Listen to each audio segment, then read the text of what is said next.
신림동 성폭행 살인범 최윤종이 오늘 오전 검찰에 송치됐습니다. 취재진 앞에 선 최윤종, 얼굴을 드러내고 우발적 행동이었다라면서 다시 한번 살인 의도를 부인했는데요.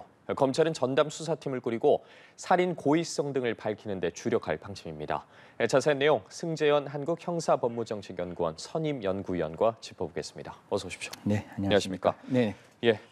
신림동 성폭행 살인 사건의 피해자 최윤종이 오늘 오전에 검찰에 송치가 됐습니다. 취재진 앞에 섰는데 우발적인 범행이었다 이렇게 주장을 하고 있거든요. 사실 여기서 최 씨가 이야기하는 우발적 범행이라는 거는 앞서 한 사람을 성폭행하고 살인하려는 의도의 계획성이 없었다라는 의도인 것이고, 그 범죄 현장에서 살인의 미필적 고의, 살인의 확정적 고의가 없었다는 이야기는 아닌 듯해요. 제가 앞뒤에 내용을 다시 한번 오기 전에도 확인했는데, 이게 자칫 처음부터 우발적 범행이라서 이 살인 사건에 대한 고의가 없다는 게 아니라 내가 처음부터 성폭행을 하고 가겠다, 살인을 하겠다는 의도 없이 그 장소에 가서 한 여성을 발견하고 그 여성에게 목을 졸라서 사망에 이르게 했다. 그 점은 이해하지만 처음부터 그런 행동을 하려고 생각한 것은 아니다라고 그런 형식으로 이야기하는 것 같은데요. 제가 봤을 때 그런 어떤 주장이 법정에서 형을 감경하거나 아니면 유리한 점으로 작용하기는 어렵지 않을까, 그렇게 말씀드리겠습니다. 예, 오늘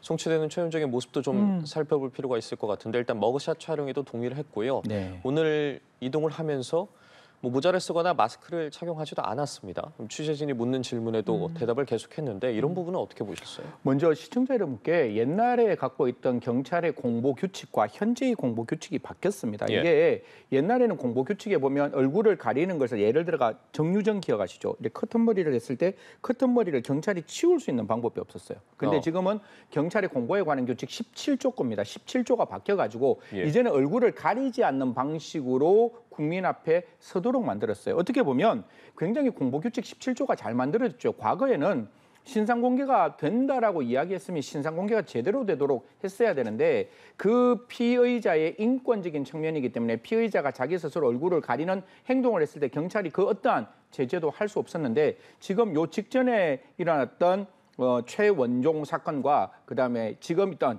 서현역 사건과 그다음에 지금 있는 신림동 공원 사건에서는 현재의 공보 규칙이 적용되는 측면에서 얼굴을 가리지 않았다, 이런 말씀을 드릴 수 있는 것이고, 지금 저 영상에도 나오지만 나중에 시청자 여러분 저 영상 다른 어떤 기기로 저 영상하는 거 우리 연합 TV 뉴스 걸 보시면 저 말하는 모습이 단 하나도 자기 범행을 반성하는 모습은 아닌 것 같아요. 첫 번째, 그 목소리 하나가 반성하는 목소리가 분명히 아니었고, 다리 왼쪽을 보면 다리를 약간 건들건들 이러면서 이야기를 하거든요. 그런 모습을 보면 제가 봤을 때 굳이 저 사람이 반성하고 있는 모습은 전혀 아니다. 그리고 지금 저거에 살짝 지나가면서 보이겠지만 저 보면서 이렇게 웃는 모습이, 살짝 미소 짓는 모습이 보이거든요. 정말 한 사람을 무참하게 살해하는 범인이 저런 형태의 웃음을, 약간 미소를 지으면서 기자들 말에 약간 걸어 나오는 건들건들하는 모습이 그대로, 그리고 목소리도 거기에 어떠한 반성도 지금 담기지 않는 목소리라서 저는 굉장히 불편하고 굉장히 화났다, 이런 말씀 드리겠습니다. 경찰이 최윤종이 계획적으로 범행을 했고 또 미필적 고의에 의해 살인을 저질렀다고 결론을 냈습니다. 네네. 저는 미필적 고의에 의한 살인이 아니라 확정적 고의에 의한 살인이라고 봐야죠. 아까 범행을 계획했는지 계획하지 않았는지 여기에 대해서 자기는 우발적이라고 이야기하잖아요. 그러면 제가 이 사건 담당하는 검사면 첫 번째 뭘 물어볼 건가 하면, 왜 네가 그런 어떤 성폭행이라든가 너클이라든가 공연 없는 죄를 왜 검색했냐. 사람이 가장 의지적인 행동이 키보드 쳐서 그 내용 확인하는 거거든요. 먼저 머릿속에 그 단어가 떠오르고 그 단어를 손으로 해서 키보드를 쳐야 그 내용이 나오잖아요. 분명히 그 내용들은 사전에 범행을 공모했다는 의사가 들어가 있는 거고, 현장에 가서 두 번째 물어볼 겁니다. 가는 거야 그렇게 건들건들하게 갔지만 현장에 도착해서 왜 그 주차장 뒤에서 이렇게 사람을 물색하는 듯한 모습을 보였느냐, 이거 저는 물어볼 거라고 저는 물어볼 것 같아요. 그래서 우발적 범행이 아니라 계획적 범행을 확인하고, 그다음에 미필적 고의는 피해자를 사망에 이르게 하는 데 대한 고의거든요. 그 피해자가 사망한다는 걸 의욕하지 않고 의욕하거나 감수하지 않았다면 그건 미필적 고의가 없는데, 제가 언제나 말씀드리지만 사람의 목졸림으로 사망한 사건은 당해 범인이 그 피해자가 사망할 때까지 끝까지 그 고의가 유지되어야지만 피해자가 사망되는 최악의 가장 나쁜 범행 의도를 가지고 있는 살인을 만들어가는 과정이거든요. 예. 그렇게 본다면 목졸림으로 인한 피해자가 사망했다면 이거는 미필적 고의가 아니라 넉넉하게 피해자가 사망하게끔 행위자가 즉 범인이 행동을 했다 이런 말씀 드리겠습니다. 네. 이런 가운데 최윤종이 이 군 복무 당시에 네. 무장 탈영을 했다는 사실도 알려졌습니다. 당시에도 계획적으로 이런 일을 저질렀다고 하더라고요. 뭐 주머니 속에 돈이 한 10만 원 정도 예. 들어 있었고 분명히 그 옷을 갈아입는 모습이 보였대요. 그런데 그 군부대 근처에서 이제 옷을 파는 분들은 탈영하는 걸 좀 많이 보셨어요. 그래가지고 군인이 옷을 갈아입네. 이거 뭐지? 이래가지고 신고해서 잡혔다라고 하는데 그 당시에도 이 최 씨가 관심사병에 해당되고 혼자 이렇게 이런 중얼중얼 거리는 눈이 있었대요. 그러니까 예. 옆에 있는 그 병사들도 자칫 잘못 대응하다가는 문제가 있을 수 있어서 그런 행동을 하지 않았다는데 제가 시청자 여러분께 꼭 말씀드립니다. 우울증은 이런 범죄 절대로 일으키는 범죄가 아닙니다. 그래서 우울증 핑계 대는 거는 저는 경찰이 굉장히 잘했다고 생각하는데 정신질환적인 문제는 저는 전혀 없는 것 같아요. 뭔가 예. 사회적인 분노로 똘똘 뭉쳐있는 그런 군대의 어떤 탈영의 모습이었고 지금도 제가 봤을 때는 어떤 피해자를 중심적으로 어떻게 보면 성폭행보다 더 강력한 살인의 고의가 먼저 전제되어 있는 범죄라서 이거 사실 정말 성폭행이 따라붙는 범죄고 앞에 있는 살인이 목적이었다면 좀 조심스럽지만 여성 혐오 범죄도 한번 열어놓고 들여다볼 필요는 있을 것 같아요. 그래서 이번에 전담 검사 4명이 나오고 제가 그 부장님을 굉장히 잘 알고 있습니다. 김 부장님 잘 알고 있으니까요. 그 김 부장님이 이 사건이 왜 발생했는지 사실 이런 성폭행 거의 잘 발생하지 않거든요. 피해자의 성적 자기 결정의 자유를 침해하는 정도로 피해자가 반항을 하는 걸 억압하는 정도의 폭행을 하지 피해자를 처음부터 죽여놓고 성폭행하겠다는 의도는 굉장히 예외적인 의도였기 때문에 이 최 씨가 살아오는 모습 속에서 과연 젠더 문제에 관해서 굉장히 혐오적인 어떤 생각을 가졌는지도 한번 들여다봐야 되고 이런 범죄가 왜 우리가 찾아야 되는가 하면 이러한 외톨이형, 언둔형 범죄자들이 이런 젠더에 관련된 모습들이 보인다면 분명히 이 부분을 우리가 진압해야 되는 거잖아요. 예. 그래서 말씀드리고 있으니까 이게 분명히 성폭행 범죄는 확실합니다. 하지만 기존에 있던 성폭력 범죄와 좀 다른 부분이 있기 때문에 그런 부분도 검찰에서 좀 더 들여다봤으면 좋겠다는 말씀 드리겠습니다. 예, 검찰 수사 상황은 좀 지켜봐야 할 것 같고, 네. 자, 이 내용도 좀 다뤄보죠. 일단 흉기 난동 사건과 뭐 성폭행 사건 등으로 인해서 시민분들이 많이 불안에 떨고 있는데, 네. 그런 와중에 전주의 한 천변에서 산책하던 여성이 습격을 당하는 일이 발생을 했습니다. 네네. 다행히 이제 도망가서 피해는, 아무 문제는 도망가셨다고 없었죠. 하는데 예. 어떻게 된 사건입니까? 지금 영상에도 요 직전에 이제 기사에서도 나왔지만 어떻게 보면 저도 저녁에 이렇게 천변을 이렇게 산책하거든요. 예. 산책하는 여성이 탁탁탁 걸어가는데 뒤에 있는 남성이 급격하게 따라와요. 그리고 예. 여성을 탁 낚아채서 풀숲 안으로 그렇죠. 들어가는데 지금 영상에서 저렇게 확인할 수 있는 되는데 부분이죠. 예.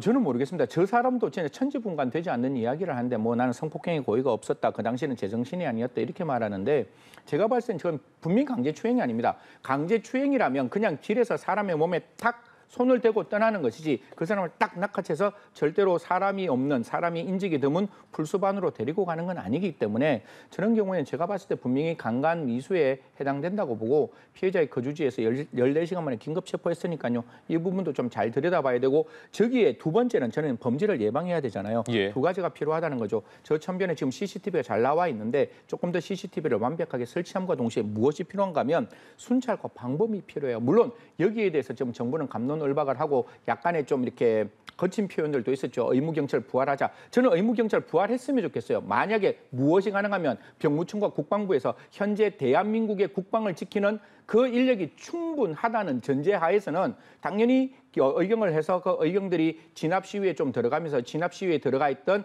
순경들이 방범과 순찰로 넘어갈 수 있는 종합적인 대책이 만들어졌으면 좋겠는데 국방부와 병무청에 관련된 지금의 현역의 인원이 얼마인지를 몰라서 제가 다는 할 수는 없지만 예. 그런 부분을 좀 들여다봐야 되고 그게 안 된다면 적어도 지금의 경찰청 안에서의 인력 운용을 잘 들여다봐야죠. 그래서 인력 운용에 룸이 있다면 그 있는 사람을 최대한 치안을 위한 방법과 순찰을 해서 저런 어떤 장소에 좀 이렇게 방법과 순찰을 24시간 꼭 말씀드립니다. 비정상적인 방법으로 비정상적인 시간에 해야 됩니다. 즉 같은 시간에 같은 방법으로 해서는 절대로 범인들이 그 시간만 피하면 되니까 시간과 방법과 그 순찰의 형식을 분명히 비정령 그다음에 그 특정한 시간이 아닌 시간에서 방범과 순찰을 24시간 했으면 좋겠다는 말씀드리겠습니다. 예, 말씀해 주신 것처럼 일단 대책 마련이 최우선이겠지만 네. 시민들 입장에 상당히 불안하거든요.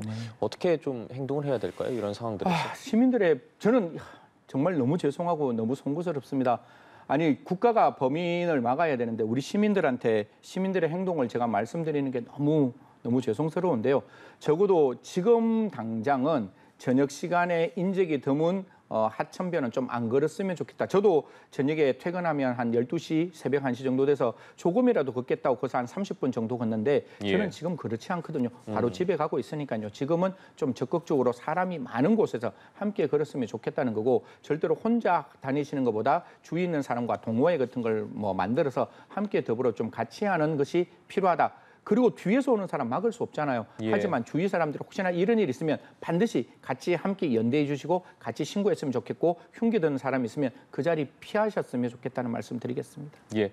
자, 이런 상황에서 정부가 살인 예고글 계속 올라오고 있지 않습니까? 네. 이 작성자들에게 손해배상을 청구하기로 소송을 제기하기로 했습니다. 처벌뿐만 아니라 배상도 받아내겠다는 건데 이런 경우에 배상금이 어떻게 책정이 되는 겁니까? 배상금은 천차만별일 것 같아요. 예. 지금 우리가 신고를 하면 누가 출동을 해야죠? 수사기관이 출동해야 되는 경찰이 출동하고 119인 소방이 출동할 거잖아요. 그리고 지금 살인 예고가 테러 같은 형태로 가면 그 스와시라 그래가지고 특수 테러 기동대도 같이 출동할 거잖아요. 예. 그 비용 전체가 손해라는 거죠. 그 손해에 대해서는 저는 그렇게 합니다. 한치의 감가상각, 그러니까 과실상계 없이 전체적으로 진짜 물어서 정말 이런 신고하는 분 죄송하지만 정말 집이 힘들어지더라도 이런 신고 안 하시면 되잖아요. 그래서 국가는 적극적으로 민사소송 제기했으면 좋겠다. 물론 금액은 그때그때마다 다를 겁니다. 하지만 그 금액에 관계없이 기본적으로 우리는 그 손해가 나가는 경찰의 인원의 전체적인 금액을 청구하면 좋겠다. 건물 폭파 허위 신고 한 600만 원 정도 배상 판결 받은 걸로 제가 알고 있습니다. 아, 예, 알겠습니다. 마지막으로 이 사건을 좀 다뤄보죠. 지난 6월이었죠. 이 대낮에 현직 판사가 성매매를 하다가 네네. 적발이 됐습니다. 2개월 만에 대법원이 정직 3개월 징계 결정을 내렸거든요. 어떻게 보셨어요? 이 부분도 되게 마음이 불편하죠. 사실 뭐 공직에 계시는 분들, 우리도 똑같은 인간이기 때문에 인간의 어떤 욕구에 대해서 우리가 반드시 그걸 억제하고 살아야 된다 이렇게 말씀은 못 드리지만 하지만 그게 우리의 임무, 우리의 그 숙명이라면 받아들여야 되는 건데 분명히 판사로서는 절대적으로 부적절하고 절대적으로 맞지 않는 행동했죠. 그리고 이 판사가 성폭력 범죄까지 전담을 했다면 자기가 한 행동과 자기가 판단하는 게 분명히 상이한, 상충한 점이 발생을 했다라고 생각합니다. 예. 그리고 그 당시에 물론 출장을 가고 출장 그 끝마치고 난 다음에 시간인지는 모르지만 출장 시간 내였다는 출장을 왔는 경우였다는 것은 명백하니까요. 부적절한 시간에 부적절한 행동을 했으니까 그 부분에 대해서는 처벌을 받아야 되는데 이런 경우에 있어서 보통 성매매를 돈 주고 그러니까 돈 주고 합의해서 하면 보통 기소유예를 받아요. 예. 그래서 그러다 보니까 지금의 형사 처벌이 낮다 보니까 그 형사 처벌이 낮은 거에 대해서 징계로 넘어가다 보니까 징계에서 흔히 말해서 이제 정직이 나왔는데 판사는 검고 이상의 형에 해당되지 않는 이상 파면이나 해임을 당하지 않는 경우라서